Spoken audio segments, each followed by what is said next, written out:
បាទសួស្តីបងប្អូនពុកម៉ែបាទថ្ងៃនេះនាំអារម្មណ៍បងប្អូនមកទេសនានៅម៉ូតសក់ PM ប៉ុន្តែសក់នេះបាទគាត់កាត់រួចមួយសារទៅហើយក៏ប៉ុន្តែមិនទាន់ពេញចិត្តអញ្ចឹងក៏មកឲ្យខ្ញុំបាទកែឡើងវិញបាទកែសក់ឡើងវិញសម្មានថ្ងៃនេះសម្បូរសក់បាទក្មេងៗកែសក់មែនតើបងប្អូនបាទអញ្ចឹងបងប្អូនតាមដានវីដេអូនេះចប់ឲ្យដឹងថាសក់នេះកាត់ម៉ូត PM ទៅស្អាតប៉ុណ្ណាតែសម្រាប់តម្រងកតម្រង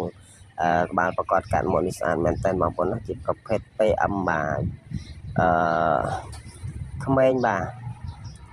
ក្មេងជំទង់បងប្អូនណាកាត់រួចស្អាតមែនតើសក់នេះបងប្អូនហើយបងប្អូនចង់ដឹងសូមតាមដានវីដេអូនេះចប់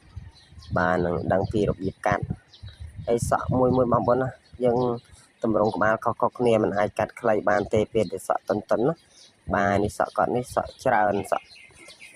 ទៅខ្សែធំអញ្ចឹងយើងអាចកាត់ជាប្រភេទ PM គឺស្អាតតែម្ដងហើយតើតម្រងមុខបងប្អូននិងសក់បងប្អូនអាចកាត់មុតអីបានអាចកំងនឹងខមមិននៅខាងក្រោមបានបងប្អូនណាហើយក៏សូមអរគុណច្រើនដល់បងប្រុសដែលមានឱកាសនេះមក